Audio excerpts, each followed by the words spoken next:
Thank you very much. It's a pleasure to be here. I haven't been to the University of South Florida before, so I've had a very good time today meeting the faculty, meeting some of the students, and just what's not to like. Weather's a whole lot better, too, than from where I am. I may at some point suddenly lose a couple of inches because, known for my grace and agility, I managed to break my toe about a week and a half ago, smacking into a wall. Don't know exactly how that happened. Definitely there wasn't a why to it. And so I may have to take off my shoes.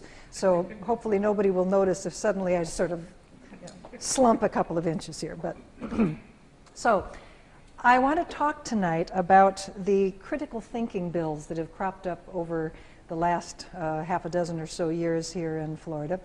And my perspective is that these are really a backdoor way of getting creationism into the curriculum. So they are representative of a kind of legislation that we've seen around the country called Academic Freedom Acts. And indeed, these Academic Freedom Acts are creationism du jour. It's the latest salvo in the effort of creationists to get their views into the public schools. I'm going to talk about evolution, although I'm not going to talk directly about evolution. I'm not really going to be doing a science lecture. But people tend to not really understand what evolution is.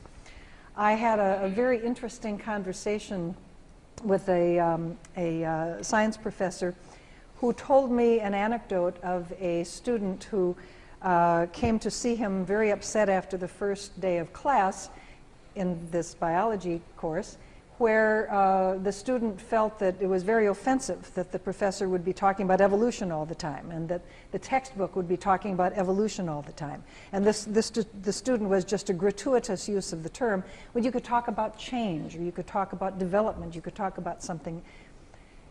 And what that caused me to reflect upon is the definition of the word evolution to an awful lot of Americans is not the same as the definition of the word evolution to those of us in the sciences, to those in science education, to people who are science fans and have read about science, have read about evolution.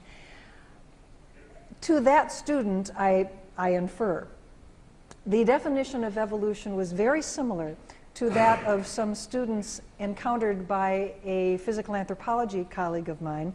I won't tell you the state, but it wasn't too far from here.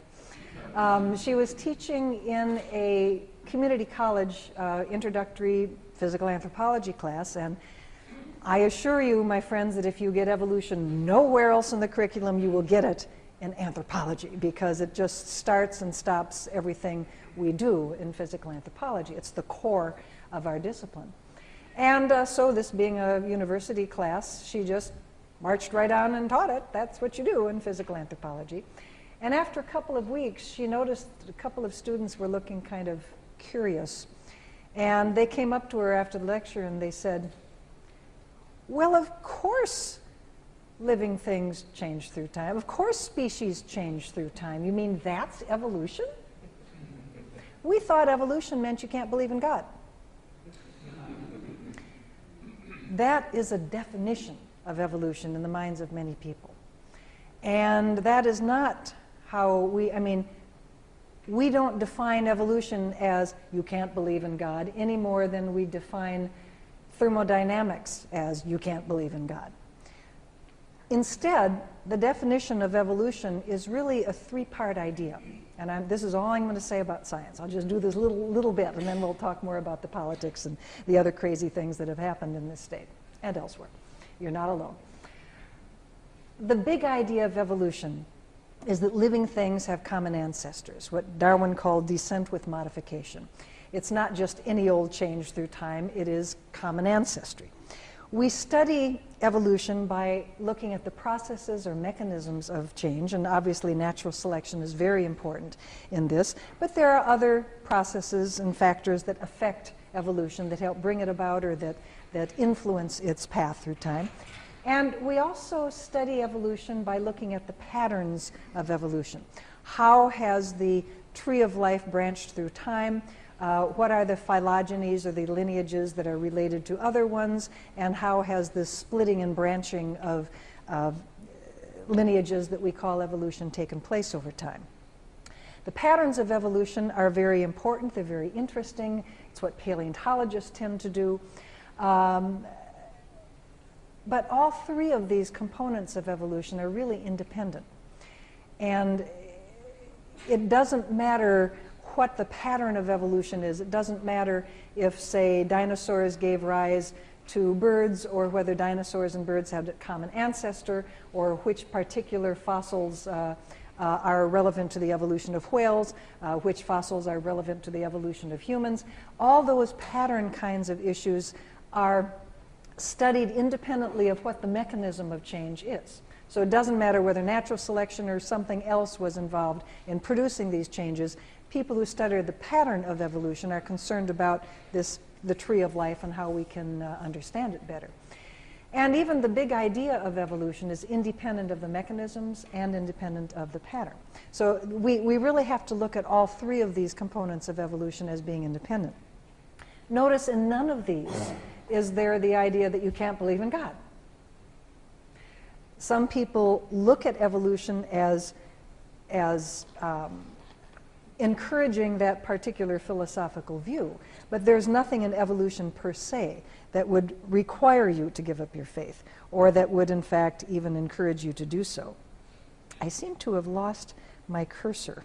Could you give me just a moment here while I see if I can rescue it?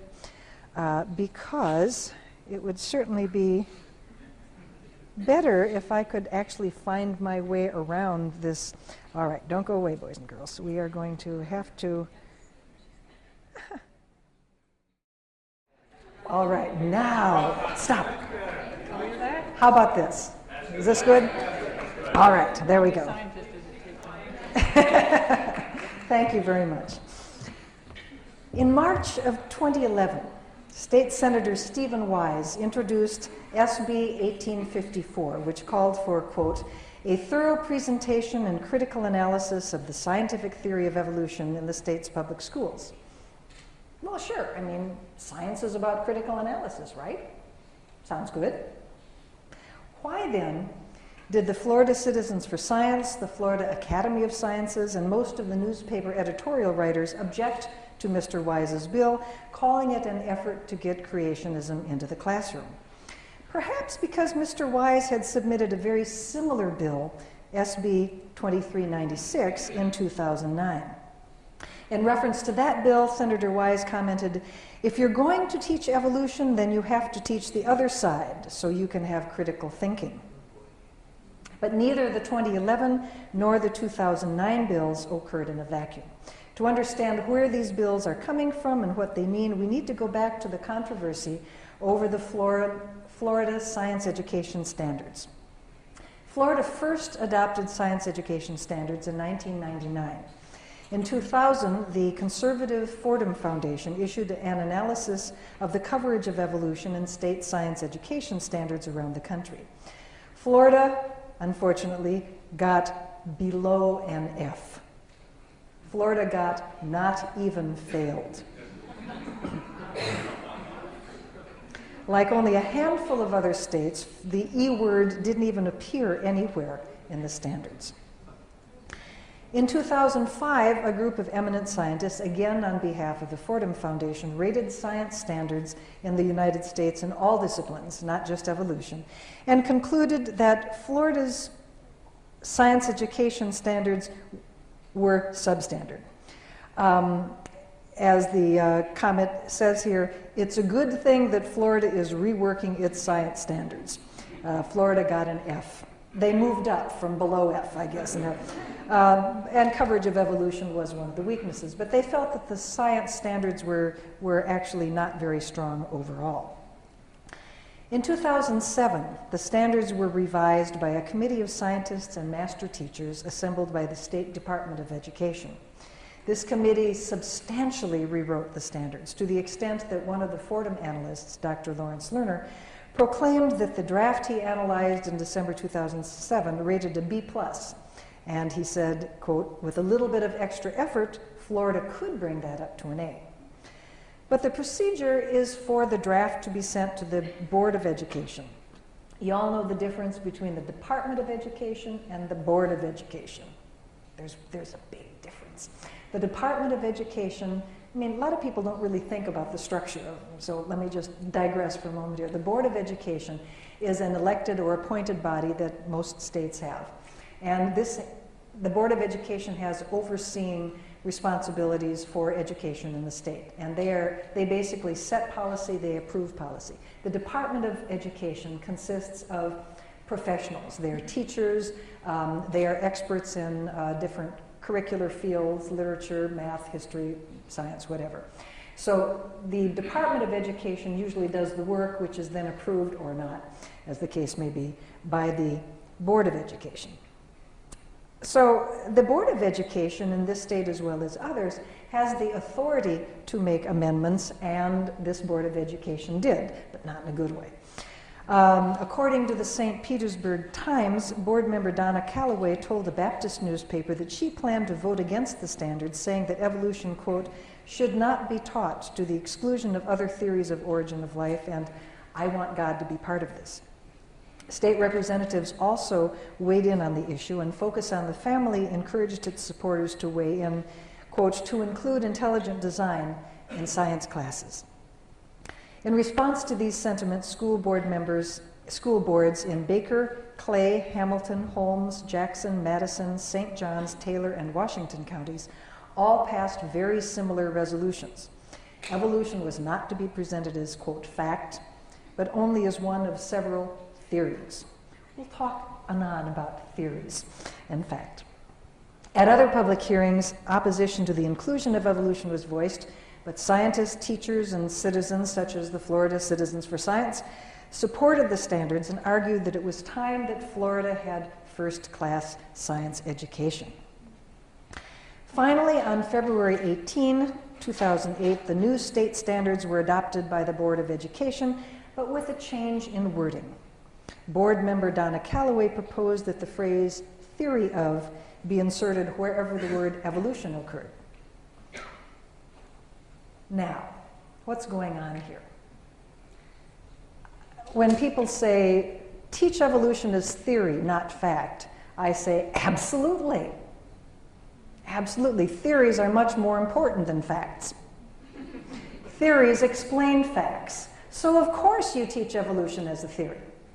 But of course I say that tongue-in-cheek because I know that when teach evolution as theory, not fact is proposed, or teach evolution as theory, there's this quiet, only a theory that's being inserted there.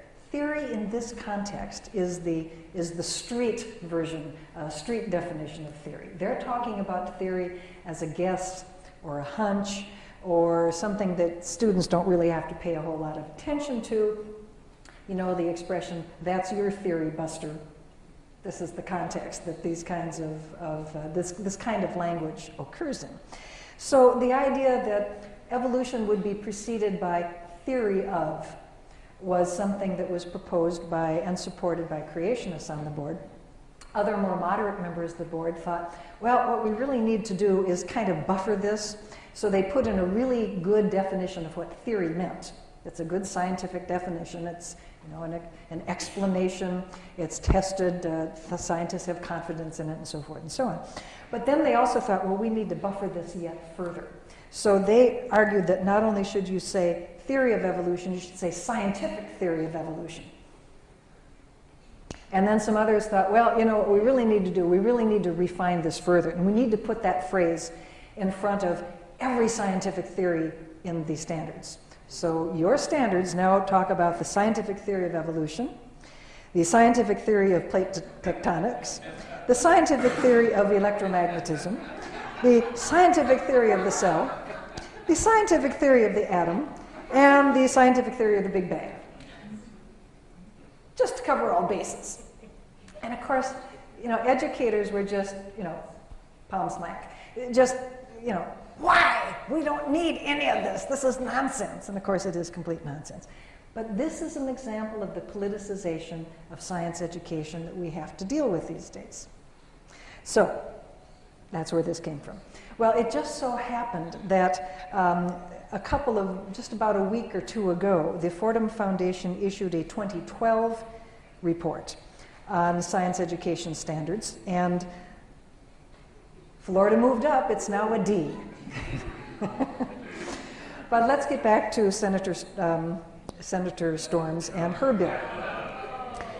In less than a month after the passage of the new science education standards, Senator Rhonda Storms had introduced a Florida Academic Freedom Act, calling for the academic freedom for teachers and students to learn alternatives to evolution.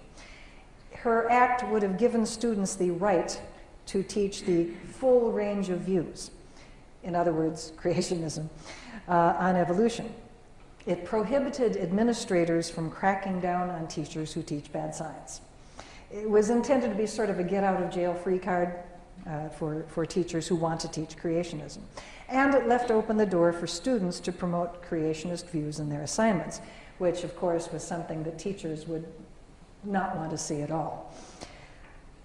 The Academic Freedom Act that Rhonda Storms proposed was not a new idea. In fact, it had a predecessor in Alabama, which had been trying since 2004 to pass a bill with a similar title. And the history of the Alabama law helps to shed a little bit of light on the Florida situation. The Academic Freedom Act in Alabama was first submitted in 2004, and this was a permissive and protective approach that would allow teachers to teach the alternate theories. Supposedly, teachers were being discriminated against if they tried to teach alternate theories to evolution. The alternate theories to evolution, of course, is creationism. And you're not being discriminated against if you break the law. It happens to be against the law to to advocate creationist views in the public schools. That's what the First Amendment Establishment Clause is all about. And courts have held, district courts and appeals courts and the Supreme Court has held over and over that advocating creationism or creation science and intelligent design in the public schools is religious advocacy, and that is, in fact, unconstitutional. So it is not discrimination if a teacher is told by a district, stop teaching creationism. But for some reason, the Alabama legislators felt that teachers were somehow being discriminated against if they were trying to teach something other than evolution. The executive director of the Alabama Education Association, Mr. Paul Hubbard, was quoted as saying that he didn't know of a single incident of a teacher experiencing such discrimination. The sponsor of the bill was upright about his intention to encourage the teaching of creationism without using the term. The sponsor said, quote, "This bill will level the playing field because it allows a teacher to bring forth the biblical creation story of humankind." Loose lips sink ships. Representative Jim Carnes was quoted saying, quote, "Evolution is one theory, creation is an alternate theory." So the whole purpose of this bill was to try to slip creationism in. Well, why didn't they just try to pass a bill telling teachers to teach creationism? Because in 1987, the Supreme Court had ruled in Edwards versus Aguillard that teachers cannot teach creationism or creation science. This is unconstitutional by the First Amendment. So since Edwards, creationists have been trying to find alternatives to the straight-up teaching of creation or creation science. And they believe that they found a loophole in the Edwards versus Aguillard decision. Justice Brennan wrote the decision, and he wrote that teachers are free to teach any and all scientific theories about the origin of mankind. Now, any and all scientific theories. Brennan was very clear that this had to be done in a secular manner. Creationism, contra the Alabama state legislators, was not a scientific theory. It was not an alternate to evolution. It was perfectly fine for teachers to teach scientific alternatives to evolution, and absolutely, that is certainly the case. Just for fun, I recognize a lot of faces of people I talk to during the day. How many of you are scientists, have scientific training? Just for fun, I won't call on you. You can leave your hands up, boys and girls. Don't fear, leave your hands up. Thank you. Now, leave your Leave your hands up. See? No, you're trying to sneak. Just humor. Your hands up. The hands up. There's quite a few hands up, as you see. Okay. Leave your hands up if you know of an alternative scientific explanation to evolution. Mm-hmm. There aren't any alternate scientific explanations to evolution. When it comes to science, evolution is the only game in town. And that is what Brennan was referring to. It was a hypothetical. If there are scientific alternatives, of course, teachers can teach them. Bingo. But they can't teach creationism. It is not a scientific alternative, and there's no secular purpose for teaching this, which is how the law works on that. So, remember, creation science was the original scientific alternative to evolution, and that got shot down in Edwards. And so intelligent design was sort of elevated, shall we say, to being the next new scientific alternative to evolution. So the idea of promoting intelligent design cropped up very quickly after the Edwards decision. But in addition to the Edwards decision, which Brennan wrote, there also was a dissent by Justice Scalia. And Scalia wrote that the people of Louisiana are entitled to have whatever scientific evidence against evolution there is. So the idea of teaching, well, let's see, we can teach alternative scientific theories, or we can teach evidence against evolution. We have two ways we can approach this. And of course, neither of these were brand new in the anti-evolution movement. They'd always sort of been around there. But they sort of took on new life after the Edwards versus Aguilar decision. Now,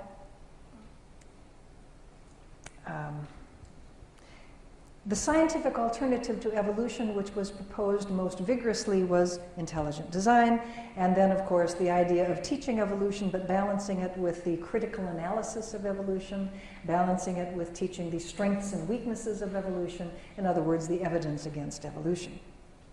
Okay, you scientists, we're going to do this one more time. Now, you were really good that first time. Let's see if you can, overcome your reluctance to raise your hand in public. I promise you I won't call I might call on you, but I won't call on you. Raise your hand, please, if you are a scientist or you've had graduate science training. Thank you very much. Grad students, you can raise your hands too. Good on you, very good. Leave your hand up if you know of any evidence against the inference that living things have common ancestors. Well, there we go again, boys and girls. There is no evidence against evolution as recognized in the scientific community. If you ask proponents of evidence against evolution, I can't go to the biology department, the geology department at the University of South Florida and get a list of things to teach. What do I teach? They will give you a list of the evidence against evolution. And it looks remarkably like what they used to call creation science. It's gaps in the fossil record, and the second law of thermodynamics refutes evolution. Ho-hum, it's the same old that we've refuted a long time ago. So the idea of teaching evidence against evolution is really just a way of repackaging the old creation science arguments. And the creationists were very quick to jump on the idea of evidence against evolution as a strategy. First of all, the strategy of teaching intelligent design fell by the wayside fairly quickly. In 2005, Kitzmiller versus Dover, Federal District Court. Full disclosure here, my colleagues and I at the National Center for Science Education advised the plaintiff's legal team, the side that won, in Kitzmiller versus Dover, which was a decision that declared that the teaching of intelligent design was unconstitutional as well. And my former colleague, Wesley Ellsbury, sitting in the front row here, did yeoman work on William Dembski. Good man. So intelligent design as a scientific alternative to evolution fell by the wayside fairly quickly. That left evidence against evolution. And as I say, even right after Edwards, the idea of teaching evidence against evolution was something that was quickly embraced by the creationists.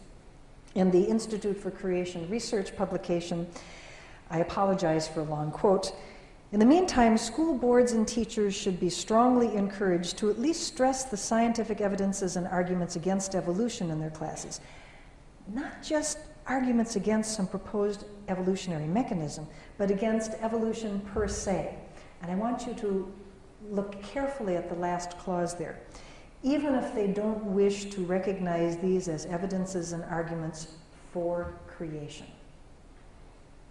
So in the mind of the creation science people, and I would also infer the intelligent design people, is this idea that evidence against evolution is really evidence for creationism. They even have a term for this. They call it the two-model approach, where they contend that there's only two possibilities. There's either evolution or there's special creation.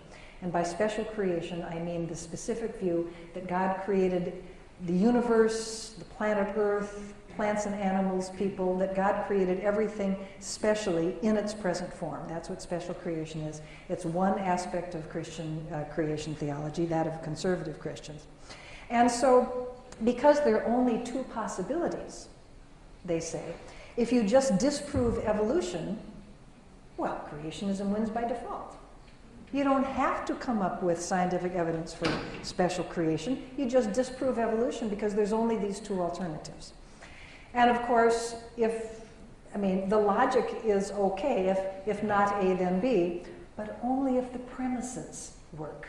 And of course, the premises quickly reveal that there's a whole lot more alternatives over there on the special creation side of things. If you manage to somehow disprove evolution, you don't prove special creation any more than you prove theistic evolution, which is another creation view. But even going beyond Christianity, if you disprove evolution, you don't prove Hinduism or Jainism or the seminal creation story. There's a lot of different creation stories over here on the non-science side of things. And so it turns out not to be a logical explanation after all. So, but this is where the mind of the creation science people are.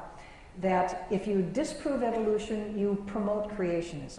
And of course, that was the whole argument for the Academic Freedom Acts.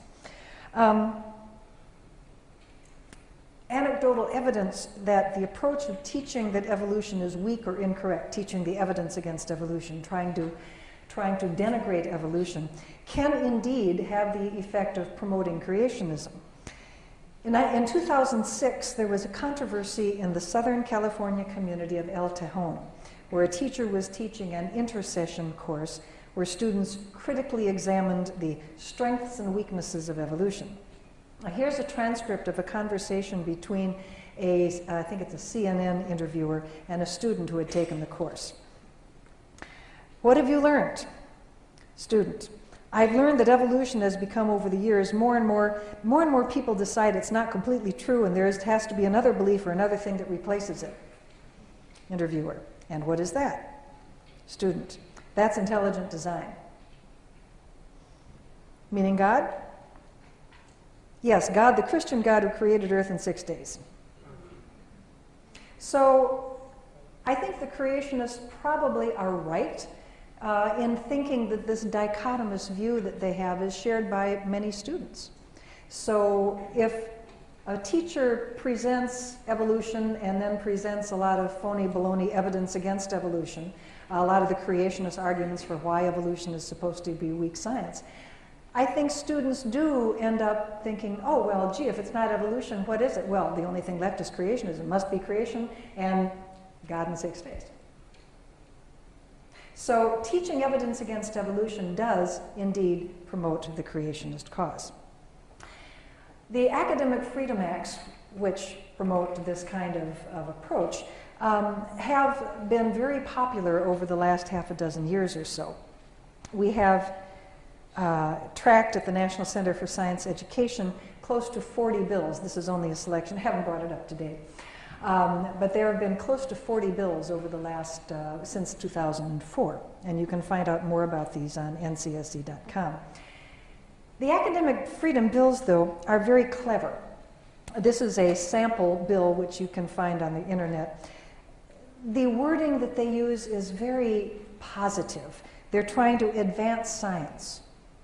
They're promoting academic freedom. Raise your hand if you're against academic freedom. No, of course not. Everybody's for academic freedom. Raise your hand if you don't want, if you are against critical thinking. Of course, everybody wants the kids to be critical thinkers. They're playing our song, right? In this sample academic freedom bill, notice that a teacher cannot be fired, cannot be denied tenure, etc., for presenting the full range of scientific views regarding biological or chemical evolution. Now, we all know intelligent design is a scientific view. And even for many of the proposers of these bills, so is creation science. So they're not just saying, stick to the science. They're saying alternatives, and these alternatives are all from the creationist camp.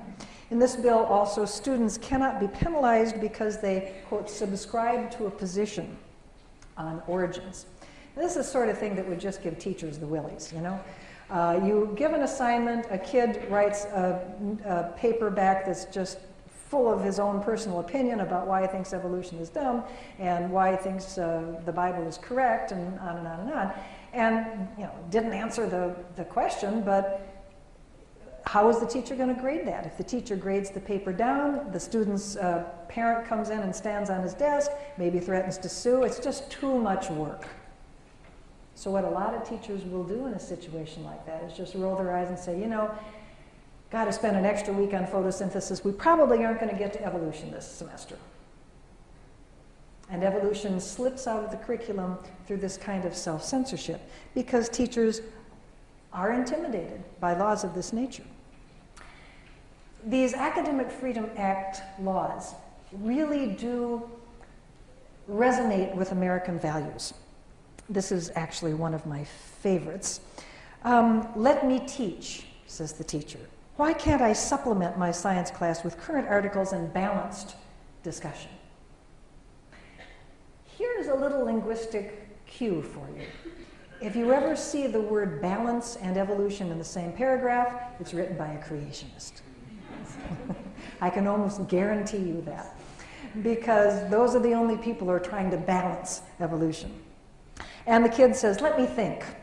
And I love this. She looks like what she's maybe 7th grade or something like that. Why can't I be allowed to decide for myself what the truth is? Well, sweetie, it's a science class, you know, and probably your teacher knows a lot more about science than you do. If you want to think that water flows uphill, then you can do that. But to pass the test, you should really write that water flows downhill. Okay. But freedom of thought, freedom of speech, these are very powerful American cultural values. And I love them. Boy, if there's one thing I am a fundamentalist on, it's free speech. Anybody who's ever heard me about that will know why that's so, or know that that is so. Choosing a framework like this makes these views much more popular with the public than they should be, in the sense that they're not really relevant to science. Yes, science is this open way of knowing. And if you've got a better explanation for some aspect of the natural world, you have the free speech right, you have the academic freedom to take those ideas to your fellow scientists and arm wrestle them, and you either win or you lose, but it's a fair fight, because you have to have evidence, you have to be able to test your explanation, you have to support it. Go for it. So science is an adversarial activity. And, you know, this is not sort of the genteel kind of activity where we're sitting in our easy chairs talking politely about whether water flows downhill or uphill. I mean, people are out there fighting and writing articles and arguing in conventions, and, you know, anybody can do that.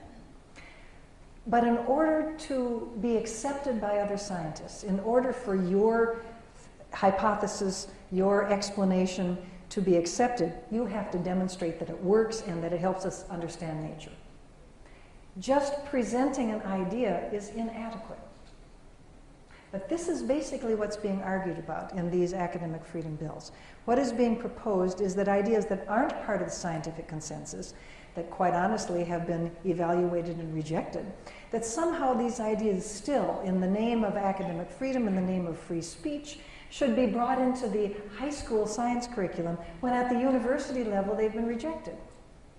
Now, they talk a lot about fairness in this kind of area. This is unfair. This is unfair to all of the scientists who have worked hard to establish these theories, and it's unfair to the teachers who have to wrestle with ideas that are not part of the scientific consensus, in which there's really no good reason for them to teach to young learners who are just establishing the basics of their understanding. So for a lot of reasons, this is a very bad approach to education. But because they hang their ideas on such powerful cultural values like free speech and freedom of thought, they get a great deal further than they probably should. The Discovery Institute has not an academic act sample law, but it does have a petition that promotes the same idea. And obviously you will go blind trying to read that, so I have conveniently increased its size for you. Teachers should be protected from being fired, harassed, intimidated, or discriminated against for objectively presenting the scientific strengths and weaknesses of Darwin's theory. Students should be protected from being harassed, intimidated, etc., etc. Objectively presenting the scientific strengths and weaknesses of Darwin's theory. Well, it seems to me that if you believe that natural selection or, Darwin's theory, they mean evolution, that's another whole discussion. If you believe that evolution is weak science, then high school teachers are not the ones to adjudicate that decision. Take your arguments to the university professors and convince them. If you really do have a better explanation, it'll trickle down to the high school, but you don't start at the high school. You start with your peers, you start with other scientists. The Academic Freedom Acts, or Evidence Against Evolution approach, is a very clever one. In all of these bills, they never mention religion. Of course, that is to avoid the Establishment Clause of the First Amendment. They all stress free speech, academic freedom. And again, these are culturally very powerful ideas. They are protective bills for the most part. They protect a teacher from teaching creationism. This is because there have been a number of cases around the country from about 2000 to about 2006 where teachers have taught creationism. Their school districts have said, Fred, quit teaching creationism. And the teacher has sued the district for his, or her, they're all his, for his academic freedom, his freedom of speech to teach creationism. In every case, the district or state courts have said, no, you can't do that. And so in every case, teachers who want to teach creationism have lost. These academic freedom bills are protective to try to do an end run around those kinds of cases, so that a school district would be restricted from telling a teacher, you are violating the First Amendment, quit teaching creationism, alternatives to evolution. So that's why they are protective. They are also permissive in the sense that most of these bills don't say teachers shall do A, B, C. Most of these bills say teachers may do A, B, and C. And this is a very clever approach from a legal standpoint. Now, I always remind people, do not rely on legal advice from a physical anthropologist. But we do have a legal advisory committee, and I actually know a whole lot about this one little teeny-weeny part of the law, so I think I can tell you why this is the case. Having a bill be permissive instead of directive is a very clever approach from a legal standpoint, because if you have a straight-up bill like the Dover School Board bill where they say teachers have to do this, you can challenge that, that resolution, regulation, or bill on its face. You can make a facial challenge to it. You can ask a judge for an injunction, say. If you have a bill that's merely permissive, it says, well, the teachers can teach intelligent design, or the teachers can teach evidence against evolution. That raises the bar for a challenge, because if you went to a judge with asking for an injunction, the judge would probably say, well, you know, we don't know for sure how this is really going to play out. Why don't we wait and see, and bring me a teacher who is doing something or another, and we'll see if there's a case. In other words, what lawyers call an as-applied case, as opposed to a facial challenge on the face of the bill.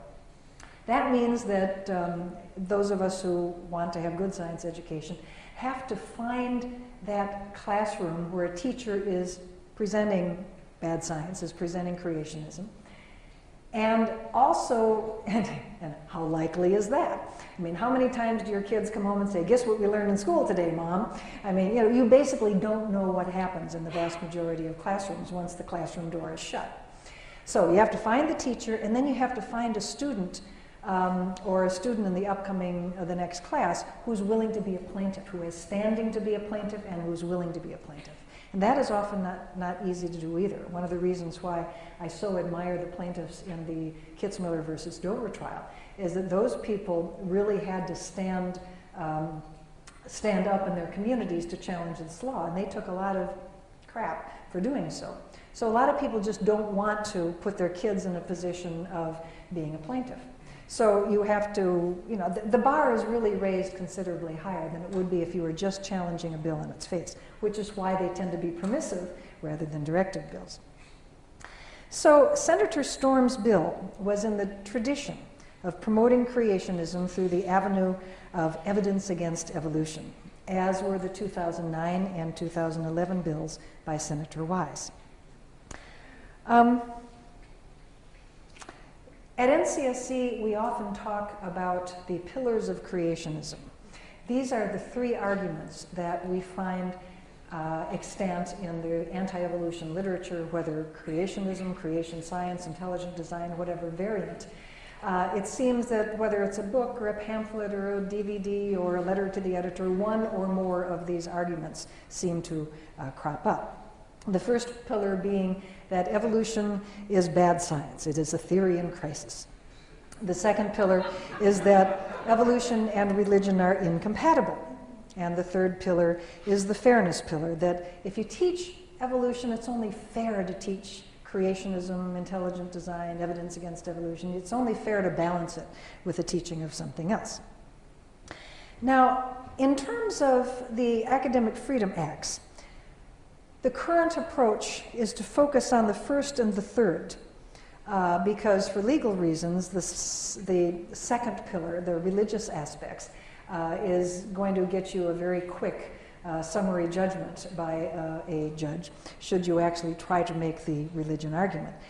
But you can see how the Academic Freedom Acts are a combination of the fairness as well as the anti-evolution pillars. Well, what does it matter? Well, it matters because students are not being taught good science. Most of the people here, I suspect, already know that evolution is really not a theory in crisis. The National Academy of Sciences, in its pamphlet Science and Creationism, wrote that scientists hold the theory of evolution as one of science's most robust theories. It's supported by a wealth of observational evidence and has successfully survived rigorous testing by scientific methods. And obviously I can burden you with quotations like this all day long from scientific associations, from famous scientists and so forth. But you don't have to take my word for it or even the Academy's word for it. What I would suggest, if you yourself doubt whether evolution is good, solid science, or whether you have a friend who doubts whether evolution is solid science, that you just go over to the science library, go over to the library on campus here, take a look at the science journals. Just pull out half a dozen or so science magazines, or Nature, or Cell, or one of the other big journals. And just pull up the table of contents and look through a half a dozen or so tables of contents. And just look at the titles of the articles and see if any of these examples of peer-reviewed research are questioning whether living things have common ancestors, which is what evolution is all about. Now, you will find lots and lots of articles in these journals, in these science journals, where scientists are debating the pattern and process. You find a lot of contention over the details, and that's true of any vigorous science, and evolution is a vigorous science. But nobody's really questioning the whether. Nobody's really questioning whether living things had common ancestors, the big idea of evolution. And that, of course, is what these Academic Freedom Acts are all about. It matters also because the United States has a rather odd distribution of acceptance of evolution. When you compare the views of evolution of the general public to the views of evolution of scientists, you find a hugely disproportionate difference. In this study by the Pew Foundation in 2009, this is members of the American Association for the Advancement of Science, 97% of scientists agreed that humans and other living things have evolved over time. The percentage of the public that agreed on this particular survey, the survey that they did in parallel to the survey of scientists, was 61%. Oh, actually, that's much higher than it usually is in these surveys of the general public. So I don't know whether this is just a sampling error or what, but at any rate, it's still 30% difference between what scientists think and what the general public think, but it's probably even higher than that. If you look at surveys of views on evolution internationally, and yes, you're slightly growing blind here. I will take that away so you don't try to read it. The question in this that John Miller and his colleagues asked was, humans evolved over earlier forms of animals, true or false? The blue is true, the red is false, the yellow is don't know. Okay, you're all squinting. Where are we? We beat Turkey! We might aspire to a little higher science literacy in this topic, perhaps. Nothing against Turkey. It's a fine country. I'd love to visit there someday. But, you know, we usually like to think of ourselves as being leaders in science. And that's why these kinds of bills matter. And that's why evolution education matters. And that's why science education matters. You may not be aware of the fact that United States laboratories and universities are disproportionately dependent upon smart young PhDs from foreign countries. If you walk into any research laboratory at this institution or any other institution, you're likely to find plenty of postdoctoral students from China, India, Korea, Germany, and elsewhere. Now, American science has benefited hugely from their contributions to our scientific dominance over the last several decades. Thank goodness we've had these smart young people from all over the world who have come to contribute to our scientific establishment here and help us make the discoveries that have made America strong and economically powerful. But guess what? Things are getting better in China, India, and elsewhere. And there's no reason for these smart young people to stay here and work on our biotech companies when they can go back to India or China or wherever they came from and build their biotech companies there and be with their families, people who are of their same culture. Who wouldn't? Makes a lot of sense.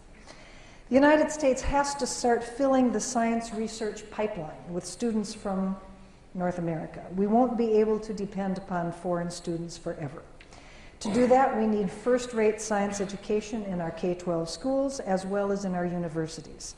And we're not going to be doing that if we continue to politicize instruction by making the content of our curricula captive to elected officials with agendas. Citizens need to speak out. We get the government we deserve, after all, and in a democracy, the voters do have the last word.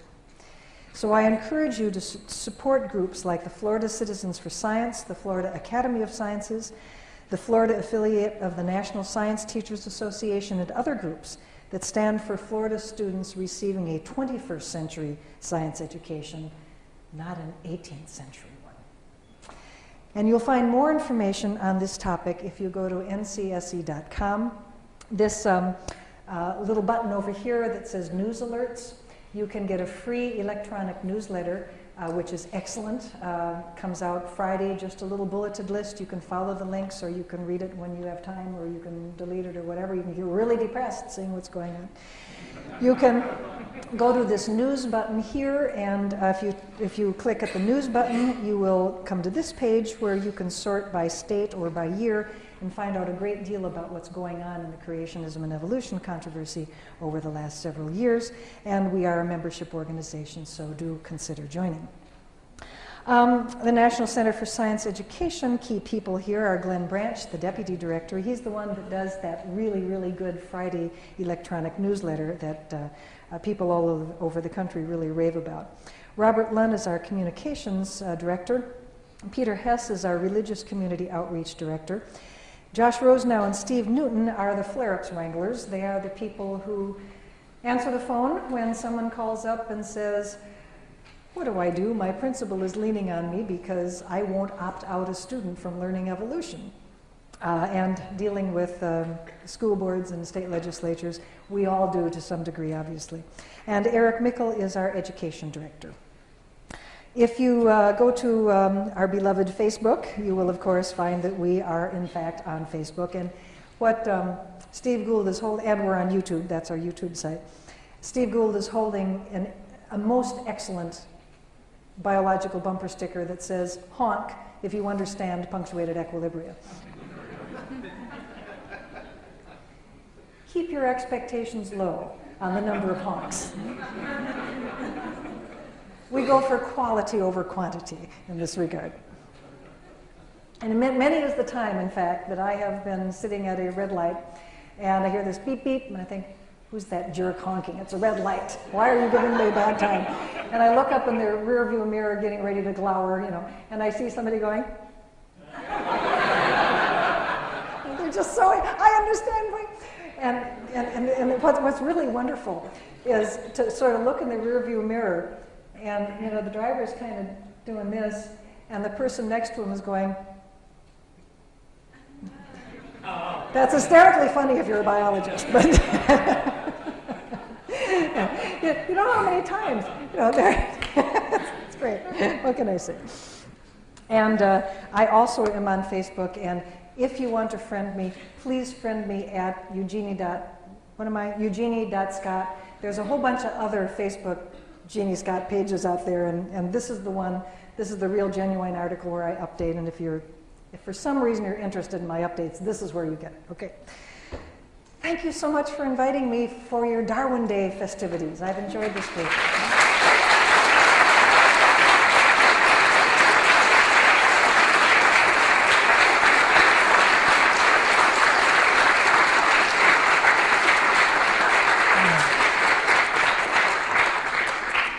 I understand that we do have some time for some questions, if there are any. And I even managed to not take off my shoes this whole time. So obviously icing my foot helped earlier today. Are there any questions? Yes, sir. Hi, Jeannie. Thank you for coming. I wanted to know if you think there's any light at the end of the tunnel, so to speak. Can you envision a time where this fight is over, and what does that look like? The question was, can I envision a time when this fight's going to be over? I've been the director of NCSE for 25 years. I am a pathological optimist, obviously. I mean, clearly, I see that there's hope. Otherwise, I could not have been toiling in this particular vineyard for so long.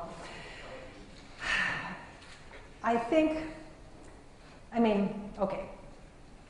Bottom line, the opposition to evolution is not because the science is weak. Okay. People don't go to school board meetings and line up 6, 8, 10, 12, 20 people deep to talk about how much they want to get evolution out of the standards or creationism in or something like that because they're really concerned about the Cambrian explosion, right? That's not why they're there. They're there because they believe that, in pillar number 2, that their particular religious views are incompatible with evolution and they don't want their kids being taught views that are incompatible with their religious views.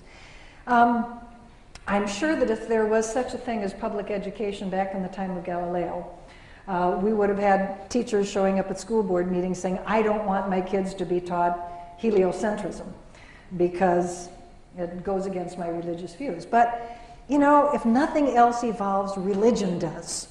And Christianity has changed hugely over the couple thousand years that it's been extant. Nobody really fusses anymore about the heliocentrism, geocentrism argument. It was a big deal in the 1500s. Okay? I think that eventually evolution is not going to be a big deal either. And the majority of Christians, Catholics and mainstream Protestants, have already accommodated a view of science that is accepting of the truths of their religion, but also accepting of the empirically determined, obtained truth of science. And actually, it goes back a very long way. When you think about Newton, Isaac Newton was a very, very devout Christian. And he felt that well, before Newton's gravitation laws, the kind of extant working view was that angels were guiding the planets around the sun. And Newton felt that by coming up with the law of gravitation, but by coming up with a way that God could make the planets go around the sun through a secondary cause, that this was a much more grand and awesome and amazing God and much more worthy of worship than a God that just sent out the 9 angels, but they didn't know there were 9 planets. I guess there aren't that many planets anymore either. One fewer angel. Yeah, you can take Sunday off. But seriously, the idea of God working through secondary causes was just fine for geocentrism. It was fine for electricity. You remember when Franklin developed lightning rods. This was objected to because a certain component of the community felt that lightning was, sent by God, and by putting up a lightning rod, you were somehow thwarting God's will. Which made you wonder what God had against the Methodists, because the things that were hit most frequently in the colonial towns were the church steeples, which were the highest things in town. So, they weren't thinking this through, especially when you come right down to it. But the idea of God working through secondary cause is something that's very strongly supported now in mainstream Christian theology. This idea of biblical literalism, of God having to directly create things, is something that's actually a fairly recent, it's less than 100 years old, in North American Christianity. It's a product of fundamentalism and biblical inerrancy in that particular tradition. But no, I think, it's a longer answer than you really bargained for, but I really think that eventually Christianity will evolve to accept probably the view that they will come up with is that God works through evolution to realize his plan. So there's a religious reason for opposing global warming. That said, the percentage of global warming deniers who deny global warming for that reason is tiny. There's a much huger set of anti-global warming people, of global warming deniers, and they are not conservative Christians. They reject global warming for ideological reasons, just as do the conservative Christians, but it's a different ideology. This is an economic and a political ideology. So it's the idea that global warming is a liberal plot to increase big government. Because if the planet's getting warmer, then we're going to have to take steps, and that's going to increase big government control. Big government is going to tell me what kind of car I can drive. And that stuff about the light bulbs, did you hear that? People think that the government's telling you what kind of light bulbs to... No, that's just... But that's the fear. And then the other is sort of a free market fundamentalism that you find among many libertarians, and the idea that the free market will solve all of our problems, so therefore we should not put any kind of constraints upon, say, carbon producers. So you have, you have ideological foundations for both the rejection of evolution and the rejection of global warming, but by and large, they're different ideologies. And funny you should mention, when I showed the series of slides of my colleagues, I was reminded, oh yeah, I got to get the picture of the new guy now. Because as of about 2 weeks ago, we announced, after a very careful study and a lot of soul searching and several very deep gulps, we decided that just as NCSE helps teachers when they are leaned upon for the teaching of evolution, we are discovering more and more that teachers are getting leaned on for the teaching of global warming, and we think that we can use some of our experience in dealing with evolution as a politically controversial issue to perhaps help teachers cope with climate change as a politically controversial issue. We see the parallels in that the scientific community is, well, you saw the 97% on the Pew poll. The science community is not questioning whether living things had common ancestors. This is a done deal. And when you look at the survey research on global warming, the survey research on scientists across the board is in the 90, people like me who are not climate scientists, is in the 90%, low 90% of scientists agree the planet's getting warmer, people have a lot to do with it. If you look just at climate scientists, if you look just at people who do research on climate science, the percentages are above 95%. So it looks to us that there's a scientific consensus for evolution. Teachers should teach it, and they should be able to teach it in an uncompromised fashion without political pressure. It looks to us like there's a scientific consensus on global climate change. Teachers should be able to teach this without compromise and without political interference. Now, maybe 2 weeks from now, 10 years from now, 50 years from now, day after tomorrow, maybe the consensus will change on either evolution or climate change. And if that happens, fine. Teachers will teach something different, because that's the way science works. It's not an ideology, it's not a belief, it's a changing set of explanations of how the world works, but the best explanations we have right now suggest living things had common ancestors, and the planet's getting warmer, and people have a lot to do with it. So we're taking on climate change. Like we needed to go from the frying pan into the fire, right? The frying pan was getting too comfortable, so we had to jump into the... We have a new colleague, Mark McCaffrey, and I will have his picture up the next time I give a talk, because you all got to meet him too. But check our website, because we've got a new button on the website, and it's kind of orange. It stands out, it's climate. And we have we'll be adding resources to that button more over the years. So, she says, one more question. Sir?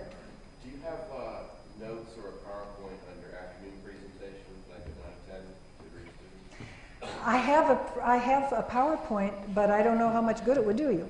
Because one of the... Is there a way to access it? You can write me. My first thing that I pointed out when I was harassing the faculty and about how they should teach evolution better is that your PowerPoint should illustrate your talk, not be your talk. So basically, I have a lot of pretty pictures in my PowerPoint. Is there any kind of video or webinar access to it? I don't think so. I think you're out of luck. Apparently, there's going to be a video for this one, but you're here, so it doesn't matter. Thank you so much for coming.